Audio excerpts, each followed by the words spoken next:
श्रीमाधवान्वयसुधाम्बुधिपूर्णचन्द्रम् श्रीश्रीनिवासगुरुवर्यकृपाङ्गयति वर्यकृतात्मरक्षम् वन्दे सदा वरदलक्ष्मणदेशिकेन्द्रम् भारद्वाजम् शठारित्युपगुणान् पण्डितेन्द्रम् भजेऽहम् सूर्यनारायणस्य संस्कारमाद्य ग्रन्थान् वीरदुर्भीषटारेः यस्तभारम् सोमे श्रीमद्वेदान्तरामानुजमुनिकरुणालब्धवेदान्तयुग्मम् श्रीमच्छ्रीवासयोगीश्वरगुरुपतयोरर्पितस्वात्मभारम् श्रीमच्छ्रीरङ्गनाथार्पयमुनिकृपया प्राप्तमोक्षाश्रमम् तम् श्रीमद्वेदान्तरामानुजमुनिमपरम् संश्रये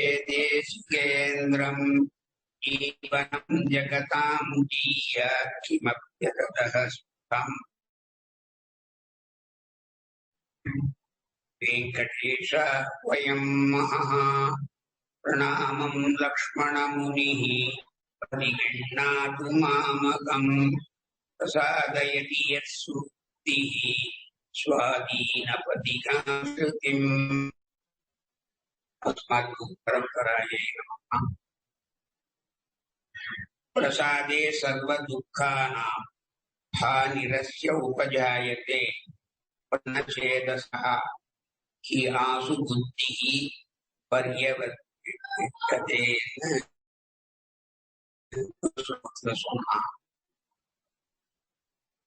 ஒருத்தனுக்கு மனசு சுத்தமா இருந்ததுன்னா இந்த பிரகிருதி சம்பந்தத்தினால, அதாவது இந்த சரீர சம்பந்தத்தினாலே உண்டானதான சகலத்துக்கும் ஒரு நாசம் ஏற்படும்.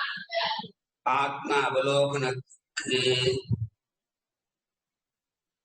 பிரதிபந்தமான, அதாவது தடங்களாக இருக்கிற அந்த தோஷங்கள் எல்லாம் விலகி அவனுக்கு சீக்கிரம் அப்பொழுதே பரிசுத்தமான ஆத்மாவுக்குரியதான புத்தி நிலைக்கிறது. அதனாலே மனசு பிரசன்னமானால் சர்வ துக்கங்களுக்கும். மனசு சுத்தமானால்னா என்ன அர்த்தம் அப்படின்னா, மனசுல இருக்கிற அகங்காரம் மமகாரம், நான் நான் நான்கிற அகங்காரமும், என்னது என்னது என்னதுங்கிறதான மமகாரமும் போச்சுன்னா அங்கே அவன் மனசுல ஆத்ம ஞானம் தானாக வந்து உட்காரும். அதத்தான்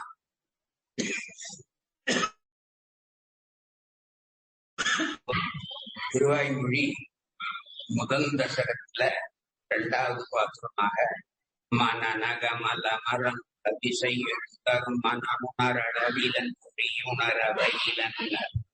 இப்போ இவ அத்வைதியா இருக்கிறவ இதுக்கு வேற விதமான அதையும் நாம பார்ப்போம். அதுக்கு மேல அவ எதிதான் ஏற்படும், மற்றவாளுக்கு மோட்சம் இல்லைங்கிற மாதிரி சொன்னான். சன்னியாசிகளுக்கு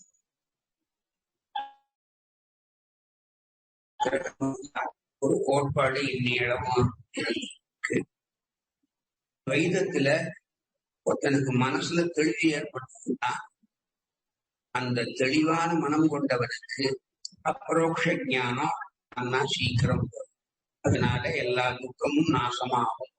அத தரதி சோகம் ஆத்மவித்து அப்படிங்கிற சக்திய மேற்கோள் காட்டி, வேதத்தை மேற்கோள் காட்டி மத்வாச்சாரிய சொன்னார்.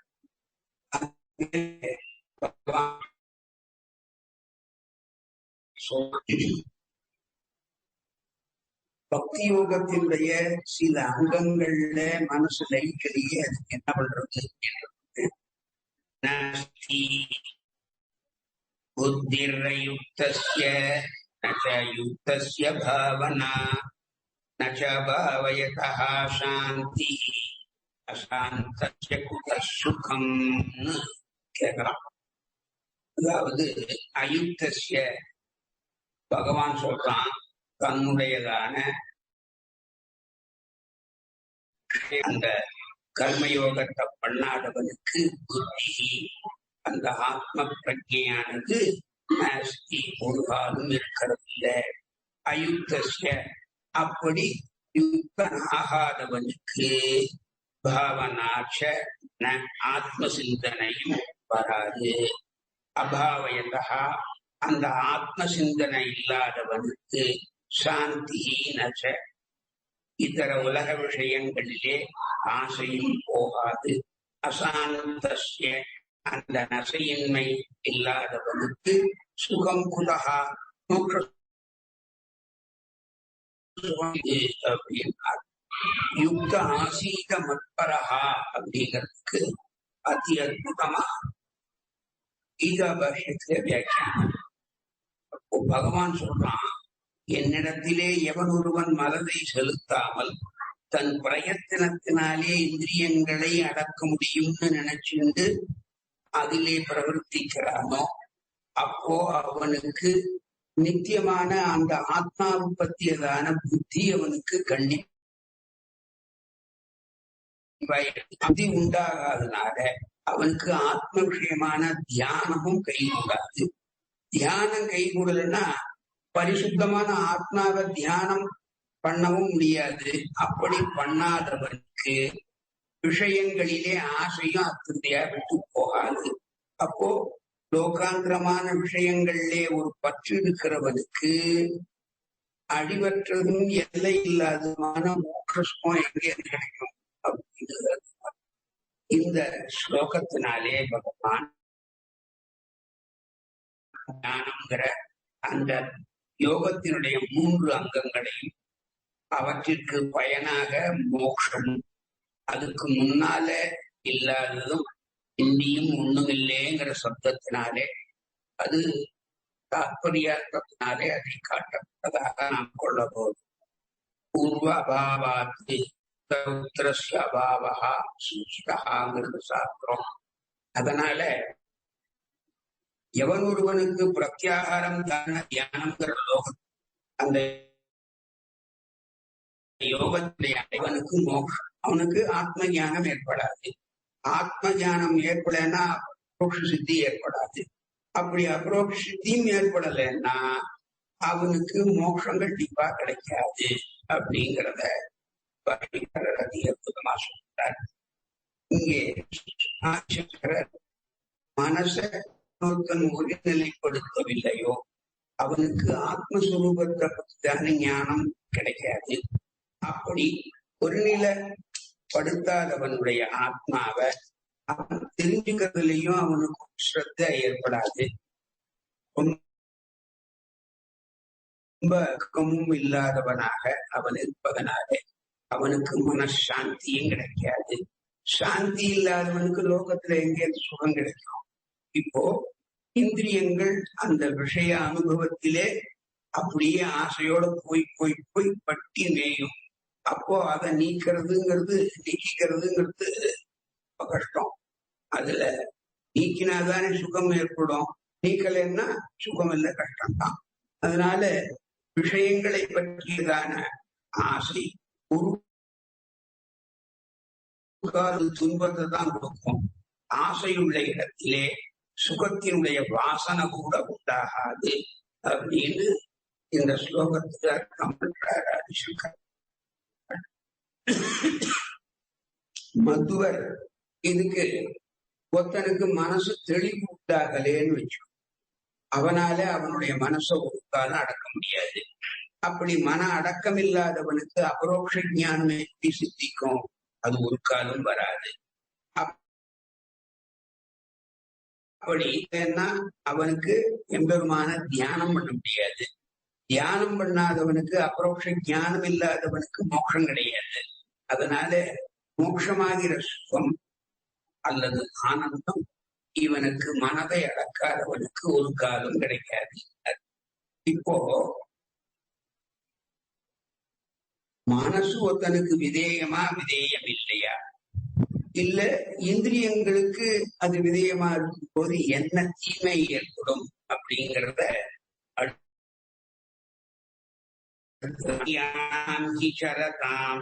என் மனஹா அனுவிதீயதே ததஸ்ய ஹரதி பிரஜ்ஞாம் வாயுர்ன அவம் இவ அம்பசி. என் மனஹா எந்த மனசானது சரதாம் விஷயங்களிலே சஞ்சரிக்கிறதோ உலவுகிறதோ இந்திரியானாம் எங்களுக்கு அனுவிதீயத்தை அனுசரித்து அது நடக்கிறதோ தத்து அப்படிப்பட்ட இந்த ஜீவாத்மாவினுடைய பிரஜ்ஞாம் புத்தியை வாயு அது எதிர காத்தடிக்கிற மாதிரி அம்பசி ஜலத்தில் சமுத்திரத்துல கொண்டு அமைக்கின்றோம். கப்பல் கிழக்கு திசையில போகும். ஆனா கிழக்கு திசையிலேருந்து மேற்கு திசையில மேல காத்து ரொம்ப பலமா அடிக்கிறதுன்னு வச்சோம்னா இந்த கப்பல் என்ன பண்ணும், எத்தனை கிழக்கு பக்கம் போகாது. காத்து அதை காட்டிலும் அதிக வேகத்துல இருந்தா திருப்பி இங்கேதானே மேற்கு பக்கம் தானே தள்ளும். அப்ப அவன் கிழக்கு பக்கம் போக முடியுமோ சமுத்திரத்துல? அந்த மாதிரி நாவமிவ அந்த கப்பலை போல ஹரதி கை கொடுறதுக்கு அது வேறு இடத்திலே அப்போ இந்திரிய நிகிரகம் பண்ணணும்னு ஆரம்பிக்கிறவனுக்கு இந்திரிய கட்டுப்படாததோடு மட்டுமின்றி அவனை வேற எங்கேயோ சேர்த்து அவனை சம்சார சாகரத்துல அழித்துவிட்டோம் அப்படின்றார். இப்போ விஷயங்களை நன்னா சுகமா அனுபவிச்சுன்ற இந்திரியங்களை அனுசரிச்சு மனசு செயல்பட்டா அந்த பரிசுத்தமான ஆத்மாவை பத்தியதான புத்திய அபகரிச்சுவோம். அந்த ஆத்ம ஞானம் பற்றியதான அந்த விஷயத்துக்கே அவன் புத்தி போகாது. இப்படி இருக்கும்போது அவன் உலக விஷயங்களிலே பிரமணனாக ஆவான்.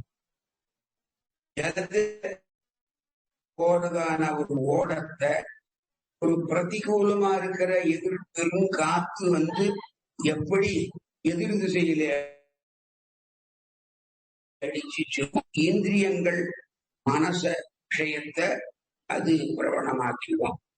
யதா சம்ஹரத்தே அப்படின்னு ஆரம்பித்து சொல்லப்பட்ட இந்திரியங்களை அடக்குவதான இந்த ஸ்லோகமானது, இந்த உபதேசமானது இந்த ஸ்லோகத்தோட பகவான்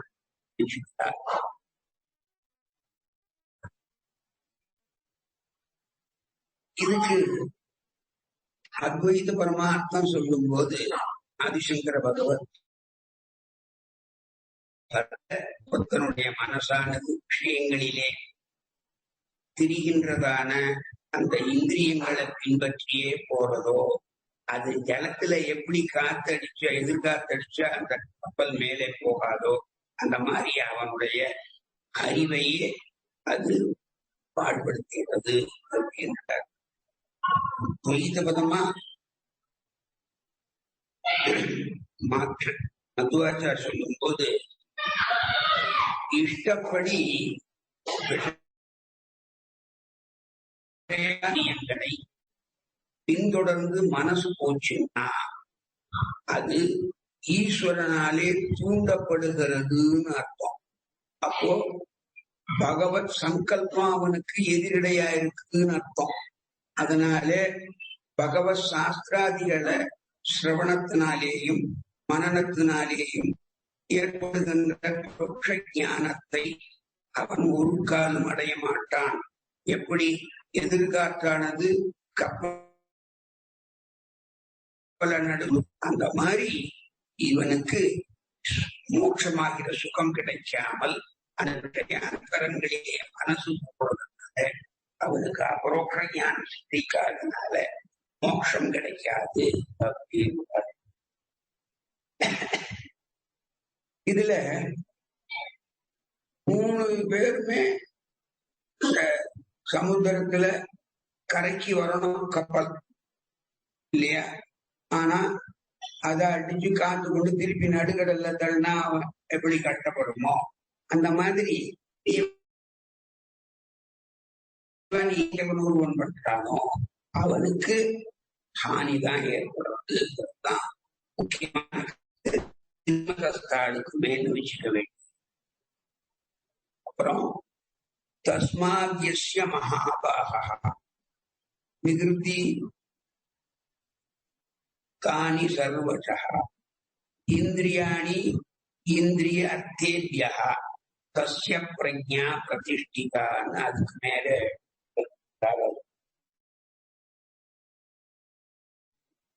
மிக புஜபல பராக்கிரமம் புரிந்திய அர்ஜுனனே, தஸ்மாத்து அப்படி விதேயமாகாத மனசு கெடுக்கிறதுனாலே எஸ்ய எவனுடைய இந்திரியாணி புலன்கள் இந்திரியங்கள் சர்வசகா எல்லாவற்றிலும் நிர்வீதானி பிரணவோ தஸ்ய அவனுக்கு பிரஜா ஆத்ம விஷயத்திலே அறிவானது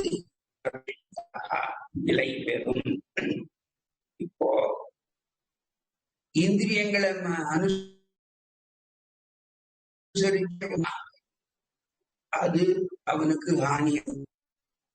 அப்படி இல்லாமல் அவன் என் மேல பாரத்தை போட்டு பகவான் சொல்றான், என் மேல பாரத்தை போட்டு என்னுடையதான சுபாஷிய திவ்ய மங்கள விக்கிரகத்தை தன் மனசினாலே எப்போதும் ஸ்மரிச்சுருந்தான்னா அவனுடைய இந்திரியங்கள் கொஞ்சம் கொஞ்சமா அவனுடைய பாதையிலிருந்து விலகி அந்த மனசு கட்டுப்பாட்டுக்குள்ள தானாகும். அப்படி ஆத்மாவிடத்திலே புத்தி நிலை நிற்கும். அப்படி நிலை நின்றால் அவன் என்னை அடைவான் அப்படின்னு சொல்றார். இது எம்பெருமான பத்தி தியானம் பண்ணினாலுடைய எம்பெருமான் அனுகிரகம் இருந்தாலுடைய நாம இந்திரிய நிகிரகத்தை பண்ண முடியாது. இந்திரிய நிகிரகத்தை பண்ணாலுடைய நமக்கு பகவத் சாட்சா்காரம் ஏற்படாது, மோட்சம் வராது. சரி, இது அனுகிரகம் ஆகணும்னா எல்லாருக்கும் பகவான் அனுகிரகம் பண்ணலாமே, அவன் ஏன் பண்ணல அப்படின்னா இவனுக்கு இன்னதுன்னு விதிச்சிருக்கணும். பகவான் தன்னிஷ்டப்படி நடக்கிறவன் இல்லை, நம்மளுடைய கர்மத்தினுடைய பலனை அனுசரிச்சுதான் அதுக்கு தகுந்த மாதிரி அவன் அதுக்கு பலனை கொடுக்குறான். அப்போ நாம ஜென்மத்துல நல்லதை பண்ணியிருந்தோம்னா நமக்கு சுகம் கிடைக்க போறது, துக்கம் வரப்போறது, இந்திரியம் அடங்க போறது. அப்போ பகவத் அனுகிரகம் ஏற்படுறதுக்கு என்ன பண்ணிருக்கணும், முன்னால ஒரு சுகுந்த கர்மாக்களை பண்ணிருக்கணும். அப்படி பண்ணிருந்தவனுக்குத்தான் எம்பெருமாண்டத்துல மனசு போகும். அப்படி போனாருடைய இந்திரியங்களை அவன் பகவத் தியானத்தினாலேதான் கட்டுப்படுத்த முடியுமே தவிர தன்னுடைய சொப்பிரயத்தினாலே தன்னுடைய இந்திரியங்களை அடக்க முடியாது. எவன் ஒருவன் இந்திரியங்களை அடக்கவில்லையோ அவன் இந்த பிரகிருதியிலேயே திரும்ப திரும்ப புனரபி ஜனனம் புனரபி மரணம் ஜடரே சயனம்னு இங்கேயே விழுந்து கிடப்பானே தவிர ஒரு காலம் அவன் மோட்சத்தை அடைய மாட்டான் அப்படின்ற பாஷ்யக்காரனுடைய சித்தாந்தத்தை. அப்போ அத்வைதத்துல என்ன சொல்ற, எவனுடைய இந்திரியமானது முழுவதுமாக அடக்கப்பட்டதோ அவன் நிலைத்த ஞானத்தை துவைதமோ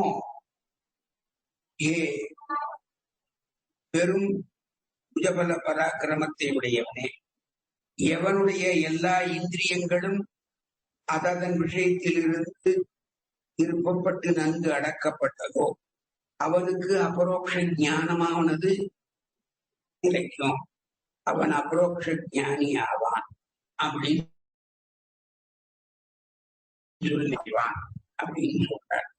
இப்படி ஒரே உபாயத்தை உபதேசிச்சு அதனாலே வரக்கூடியதான பலாபலன்களை முன்பு பின்பு மாற்றி மாற்றி திருமதத்தாலும் சொல்றாளே, அப்போ பகவானுடைய உண்மையான மனநிலை என்ன, அவன் என்ன சொல்ல வரான்னா, யா நிஷாங்கிற ஸ்லோகமானது அடுத்ததுல 3 ஸ்லோகமா அந்த ஸ்திர பிரஜன் இருக்கான மனசை ஒருநிலைப்படுத்தியவன் அவனுடைய பலன 4 ஸ்லோகங்களாலே இனிமே சொல்ல போறார். யா நிஷா சர்வபூதானாம் தஸ்யாம் ஜாக்ரதி சம்யமி யஸ்யாம் ஜாக்ரதி பூதானி சா நிஷா பஷ்யதோ முனேஹே. இதுவரைக்கும் இந்த உபாயத்தை பண்ணுன்னு உபதேசிச்சு வந்த என்ன பிரயோஜனம், என்ன பலன் கிடைக்கும் அப்படிங்கிறத இங்கே ஸ்பஷ்டமா உச்சரிக்கிறார். ஐயா, கீழே சொல்லப்பட்டதான எந்த பிரஜையானது சர்வபூதானாம் எல்லா பிராணிகளுக்கும் இஷா இரவோ, அதாவது அது தெரியலையோ தோணலையோ, தஸ்யாம் அப்படிப்பட்ட அந்த ஆத்ம ஞானத்தாலே சம்யமி கீழே சொன்னதான முறையிலே இந்திரிய நிகிரகம் பண்ணினவன் யஸ்யாம் பிராணிகளும் ஜாகிரதி பிடித்திருக்கின்றன. சா அந்த பிரஜையானது பஷ்யதா உறக்கமின்றி விழுப்புடன் இருக்கின்ற நேயே ஆத்ம விஷயமான அபியாசம் பண்றவனுக்கு நிஷா இரவாக தோன்றும்.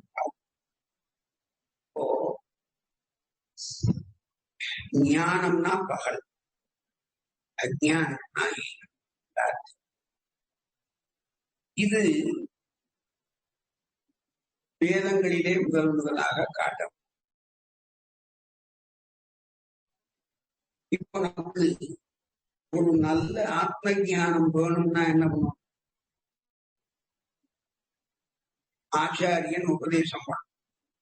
ஆச்சாரிய உபதேசம் இல்லாமல் காலக்ஷேபத்திலே அன்வைக்காமல் ஒருவனுக்கு ஆத்ம ஞானம் கிடைக்காது. ஏதோ புக்ல நிறைய பிரிண்ட் போட்டிருக்கா, அதை நாம பார்த்து தெரிஞ்சுக்கலாம், படிச்சுக்கலாம் அப்படின்னு அவன் அது எங்கேயோ. அதனால அண்ணா தனவடங்க பிறந்த சதுஷ்டயங்களை காலக்ஷேபம் பண்ணி ஆகிய அவனுக்கு இந்த ஸ்திரமான ஆத்ம ஞானம் ஒரு காலம் ஏற்படாது. இப்போ நம்ம சம்பிரதாயத்துல ஒரு பெரிய விஷயம் என்னன்னா, இத்தனை சித்தாந்திகள் ஒத்துக்கொள்ளாத ஆனால் நாம ஒத்துக்கொள்கிற ஒரு விஷயம் என்னன்னா,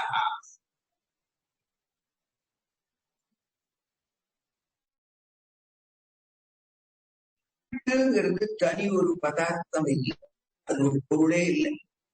ஏன் இல்லை அப்படின்னா, இருட்டு என்பது வெளிச்சத்தினுடைய எதிர்மறை. பிரகாசமின்மைதான் இருட்டே தவிர இருட்டு என்று தனி ஒரு பதார்த்தம் கிடையாது அப்படிங்கிறது நம்ம ஸ்ரீ வைஷ்ணவ சித்தாந்தம். இத முதல்ல நாம சொல்லுவாங்க. ஏன்னா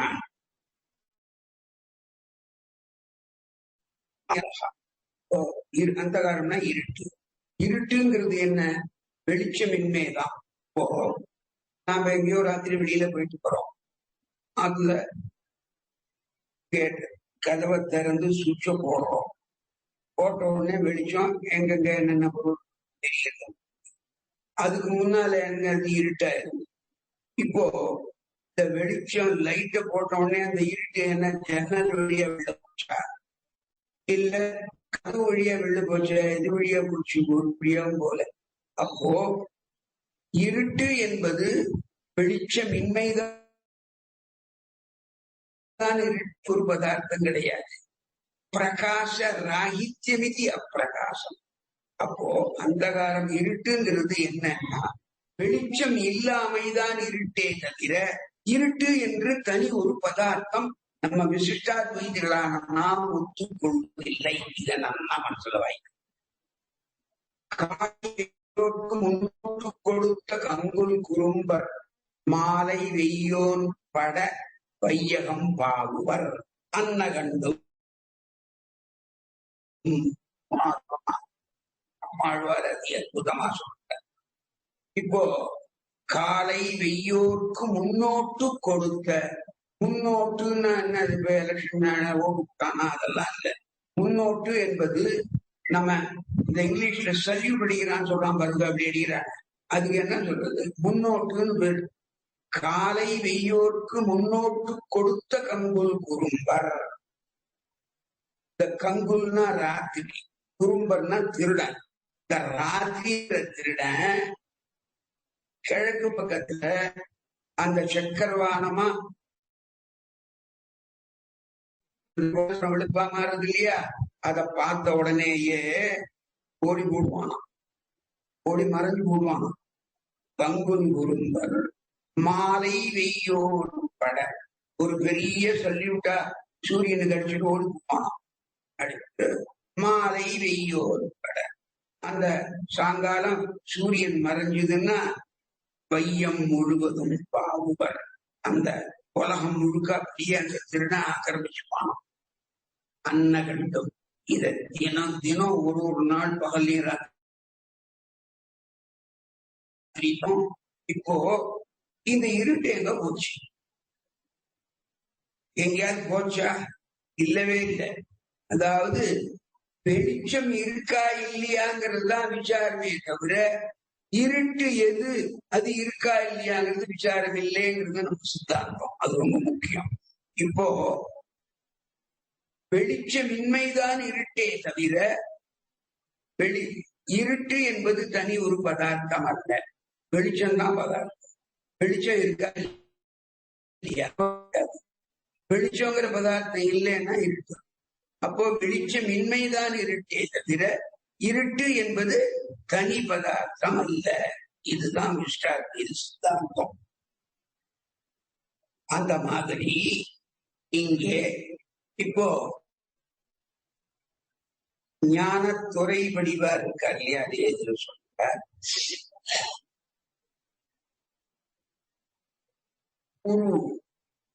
இப்ப இந்த மனசை அடக்கணும் இல்லையா, இந்திரிய கிரகம் போகணும்.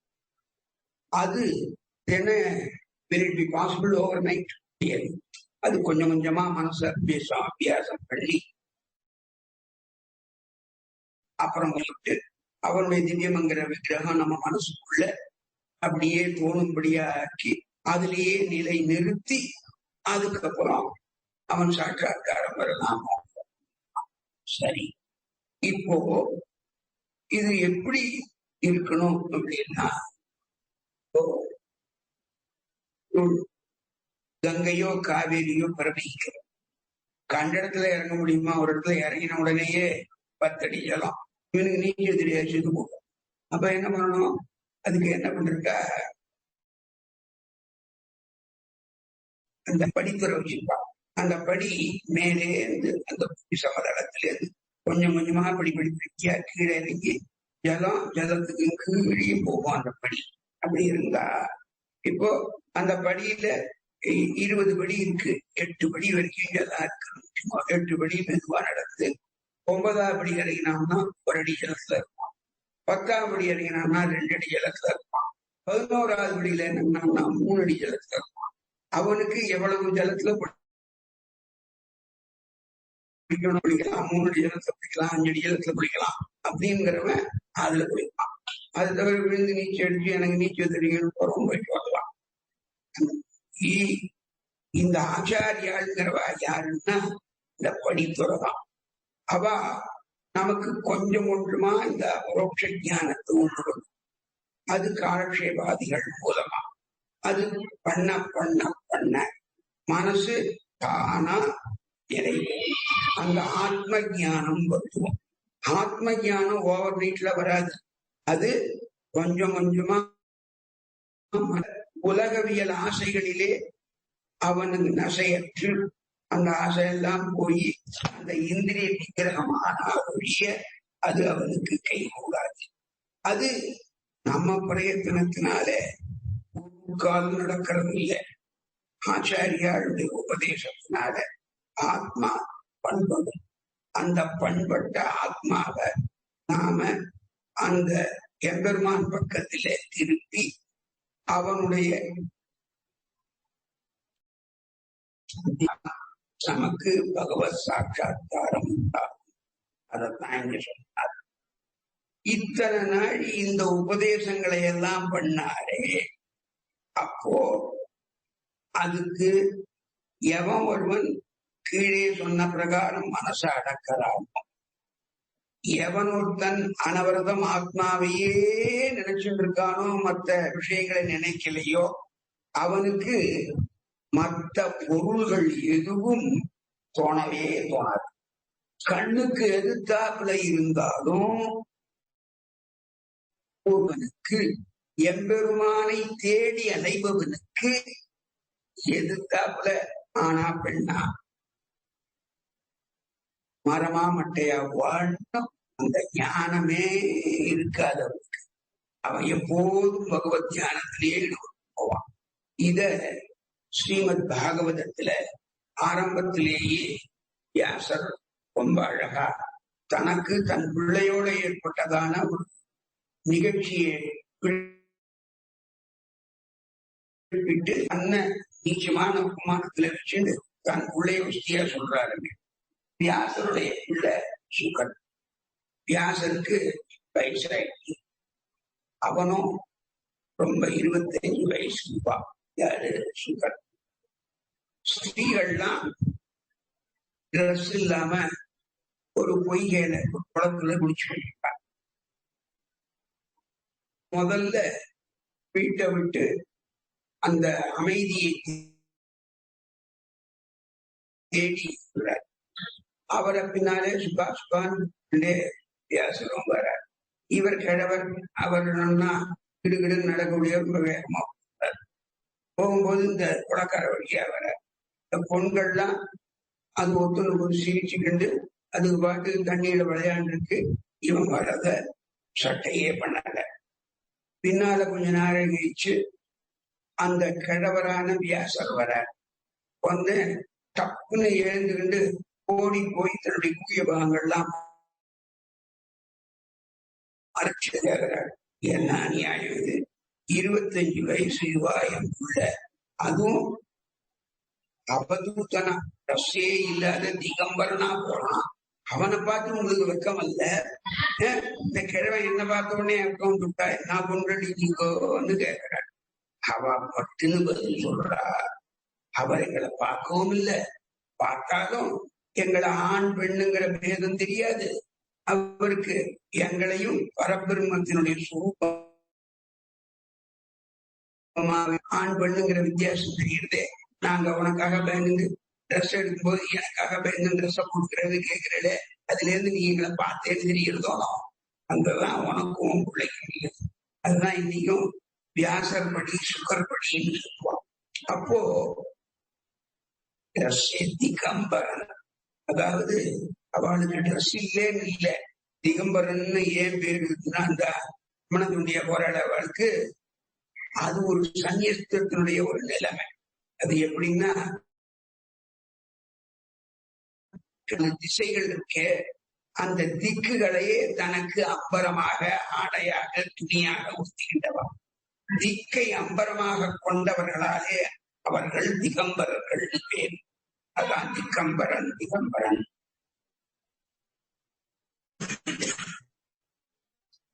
இப்படி இந்த மனசானது எப்ப பெருமாளை தேடி போக ஆரம்பிச்சுட்டோ, அந்த ஆத்ம சிந்தனையிலே ஈடுபட்டதோ,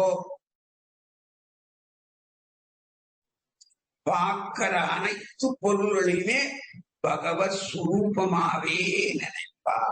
அதனால அப்படிப்பட்ட மனசுதான் பதப்பட்டதான மனசு. அந்த மனசுமே நாம பகவான அடைய முடியும், மற்றதுனாலே முடியாது. இங்கே ஆத்மா தூங்குறான் மூச்சுட்டு இருக்கான்னு சொல்றார். அப்படின்னு தூங்குறவன் யாரு, மூச்சுட்டு இருக்கிறவன் யாரு? எவன் மனதை அடக்கவில்லையோ அவன் தூங்குகிறவன். எவன் விழித்துக் கொண்டது அதிலே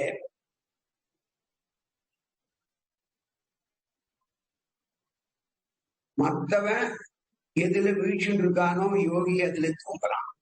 மத்தவன் எதுல தூங்குறானோ யோகி அந்த இடத்துல வீழ்ச்சின்னு இருக்கான். ஆத்மா நகி ஸ்புரதி சர்வ சரீர பாஜா தேஷாம் நிஷா பவதி சாகலு தத்ர யோகி ஜாகிரதி ஜாகிரதி ஜதே விவகார ஜாதே தன்ன புரத்யுதி. இந்த அர்த்தம்தான் மிக அருமையாக காட்டப்படுகிறது. இப்போ நாம பாக்குறோம் காக்கா குரோன்னு சொல்றோமே, அந்த காக்காக்கு ராத்திரில ஒண்ணும் கண்ணே தெரியாது. ஆனா அந்த கோட்டான்றமே அதுக்கு பகல்ல ஒண்ணும் தெரியாது, ஆனா ராத்திரி நல்லா கண்ணு தெரியும். ஆந்த கண்ணன்னு சொல்றோமோ அந்த மாதிரி இந்த கோட்டான் ஆந்த கோட்டானுக்கெல்லாம் ராத்திரில கண்ணு தெரியும், பகல்ல தெரியாது. காக்காய்க்கு பகல்ல நல்லா கண்ணு தெரியும், ராத்திரில தெரியாது. அப்போ காகத்துக்கு இரவு, கோட்டானுக்கு பகலாகுது. காகத்துக்கு சூரிய பிரகாசத்தினாலே தவிர மற்ற பிரகாசங்களான பொருள்கள் தெரியாது அப்படிங்கிறது சரித்திர பிரசித்தம். அப்படித்தான் இந்த ஆந்த கோட்டான்னு சொல்றோமே, அதுக்கு ராத்திரில நல்லா கண்ணு தெரியும், சூரிய வெளிச்சத்துல அது கண்ணு புகையாது. அதனால இப்போ சூரிய வெளிச்சம்ங்கிறது ஞானம்.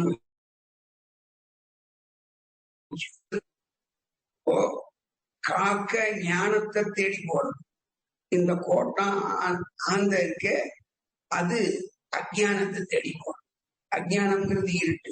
அது இருட்டுல கண்ணா தெரியுது, ஆனா பகல்ல தெரியறதில்ல. வெளிச்சத்துல கண்ணு தெரியுது. வெளிச்சம்ங்கிறது பிரகாசம், பிரகாசம்ங்கிறது ஞானம். அப்போ ஆத்ம ஞானம் வந்தா அவன் பகவான தியானம் பண்ணுவான். அதுல அதாவது தூக்கத்துல இருக்கிறது மாதிரி ராத்திரினா தூக்கம். அப்போ யோகி ராத்திரில தூங்குவான், பகல்ல மூச்சணும் காக்கா மாதிரி. இந்த யோகாபியாசம் பண்ணாதவன் என்ன பண்ணுவான், ராத்திரியில மூச்சுண்டு பகல்ல அந்த மாதிரி. இது ஸ்மதாச்சாரியன் விளையாட்டா நைட் ஷிப்ட் பண்றவனுக்கும் டே ஷிப்ட் பண்றவனுக்கும் உள்ள வித்தியாசம் மாதிரி. நைட் ஷிப்டுக்காரன் என்ன பண்ணுவான், பகல்ல தூப்பான். பகல்ல ஷிப்ட்ல வேலை பண்றவன் ராத்திரி மறுநாள் வேலை செய்ய முடியும். அதனால காக உலூக நிசேவாயாம் சம்சாரஹா அக்ஞாத்மங்கிற ஸ்லோகம் வியாசராக சொல்லப்பட்டது. இது இந்த இடத்துல நாம பிரமாணமாக வரும்.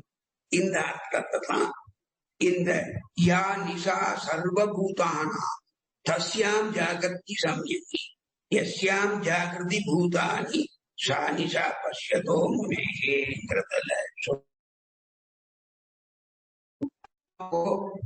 வசீகார சக்திங்கிறதான முதல்ல பார்த்தோமே 4 விதத்துல.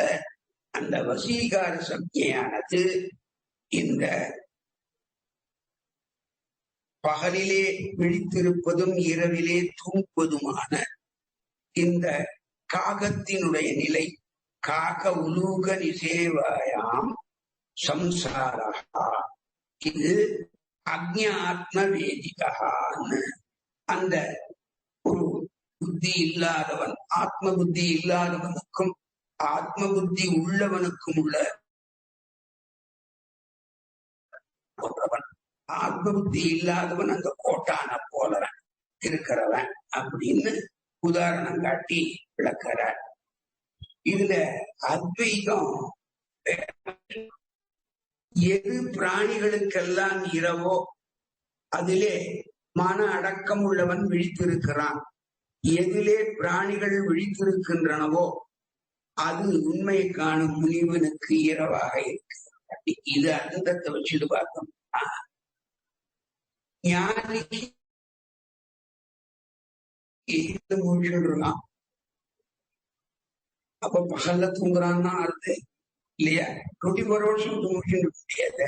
அதனால பிராணிக்கு எது இரவோ அதில புலனடக்கம் உள்ளவன் விழிச்சுட்டு இருக்கான். எது பிராணிகளுக்கெல்லாம் இரவா இருக்கோ அது அவனுக்கு முழிச்சுட்டு இருக்கிறதானது. எது பிராணிகளுக்கெல்லாம் பகலா இருக்கோ அது இவனுக்கு இரவாக இருக்கு அப்படின்னு சொல்றாரு.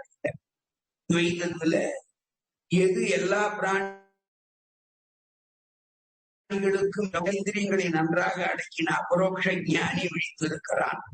எதில் பிராணிகள் விழித்திருக்கின்றனவோ அது மனனத்திலே ஈடுபட்டவனாய் அதனால் பகவானை நேரில் காணும் அபரோக்ஷ ஞானிக்கு அது இரவாக ஆகிறது. இது சிஷ்டாத்வைதம் நம்மளுக்கு 2 பேருமே முரணா சொல்றார். என்ன தாற்பயம் அப்படின்னா அதான் காக உலூக நிசேவாயாம் சம்சாரஹா ஸ்லோகத்துக்கு அர்த்தமாக ஸ்ரீ பாஷ்யக்காரர் ரொம்ப அழகா, அதாவது பகல் இரவு என்பது என்ன? வெளிச்சமும் வெளிச்சமின்மையும். இப்போ ராத்திரியில நம்ம பிரகாசமான ஒரு டார்ச் லைட் எடுத்துட்டோம்னா பிரகாசம் கிடைக்கிறதா? அப்ப ராத்திரியில பிரகாசமே இருக்காதுன்னு சொல்ல முடியாது. நம்ம விசிஷ்டாத்வைத கொள்கையின் பிரகாரம் நடப்பவன் ஆத்ம ஞானம் பெற்றவன். அவனுக்கு அந்த இருட்டுல கூட அவனுடைய ஆத்ம ஞானம் பிரகாசிக்கிறதுனாலே வெளிச்சமாகும் அப்படின்னு அர்த்தம் பண்ணிக்கிறேன். இது கோட்டானுக்கு ராத்திரில கண்ணு தெரியும், காக்காக்கு ராத்திரில கண்ணு தெரியாது. அப்படி கோட்டானுக்கு பகல்ல கண்ணு தெரியாது, காக்காக்கு ராத்திரில கண்ணு தெரியாதுன்னு இந்த வெறும் உபமானங்களை வச்சுட்டு மட்டும் அர்த்தம் பண்ணிக்கிறாருங்கிறது நம்ம பாஷ்யக்காரனுடைய ஒரு அற்புதம் சொல்றாங்க. இப்போ பகவான சாட்சாத்தா பார்க்கணும். பார்க்கறதுக்கு நம்ம ஆச்சாரியால் என்னென்ன வழி சொல்றார்? வரபக்தி வர ஜான பரோபக்தி கிருத பரிபூர்ண நவரத நித்திய விதமன்ய பிரயோஜன பிரீதிகாரித அசேஷ அவஸ்தோஜிதன அடிச்சுண்டு போறார் கத்தியாதிகளிலே நம் பாஷ்யக்காரன். அப்போ முதல்ல என்ன பண்ணணும்? பகவானை சாட்சாத்கரிக்க வேணும் அப்படிங்கிற ஒரு காதல், காதலாக அதீதமான காதலாக மாறவும். அப்புறம் அந்த பகவான் மேலுள்ள காதலானது பக்தியாக பிரவகிக்கும். அந்த பக்தியானது பரபக்தியாகி அதுக்கப்புறம் அது பரமாஜானமாகி அதுக்கப்புறம் பரமபக்தியான பிற்பாடு அவன் சரணாகதனாக பிரபன்னனாக ஆவாங்கிறதுதான் நம்ம சிஷ்டாத்வைத சித்தாந்தம். இதுல எம்பெருமானை சாட்சாத்கரிக்க அவன் பரபக்தி உள்ளவன். பரஞானம்னா அப்படி முயற்சிக்கிற அவனுக்கு பெருமாள் ஒரு நிமிஷம் அவன் மனத்திரையில சாட்சாத்காரம் பண்ண டக்குன்னு மறைஞ்சு விட்டார். அப்போ அடாடா கொஞ்ச நேரம் தெரிஞ்சு மறைஞ்சு போயிட்டாருன்னு திருப்பி அத்தியாசம் பண்ணி பண்ணி பண்ணி அந்த பரபக்தியிலேருந்து பரஞானம் அடைய பெற்றவன் பரமபக்தி நிலைக்கு வருவான். இந்த பரமபக்தி நிலையில இருக்கிறவனுக்கு என்ன ஆகும்னா நித்தியமா அவருடைய மனத்திரையிலே எப்பொழுதும் அவன் தியானம் பண்ணும்போது தோணுவான். அப்படி தோன்றவன் திடீர்னு மறைஞ்சு போட்டான்னு வச்சுக்கோ, ஒரு நானோ செகண்ட். அப்ப கூட இவன் என்ன பாடுபடுவான், ஜலாசிரயமான மத்யத்தை அந்த ஜலத்துல விட்டு தூக்கி ஸ்தலத்துல போட்டோம்னா, அதாவது ஒரு மீனை பிடிச்சி தண்ணியில இருந்து கரையில போட்டோம்னா அது துடிக்கிறது இல்லையா, அந்த மாதிரி பகவத் சாட்சா்காரத்தை பகவான் கொஞ்ச நேரம் அவரிடத்தில் அவன் மனசுல இருந்து அப்படியே அந்த தண்ணியிலேருந்து மீனை தூக்கி கரையில போட்டா எப்படி அது துடிக்கிறதோ அந்த மாதிரி துடிச்சு போடுவோம். அதுதான் பரம பக்தியான ஸ்திதி. அந்த பரபக்தி பரஞானம் பரமபக்தி உடையவன் தான் இந்த பிரபன்னனான ஸ்ரீ வைஷ்ணவன் அப்படின்னு இதோட கவிதார்க்கிய சம்சாய கல்யாண காரிணே ஸ்ரீமதே வெங்கடேசாய வேதா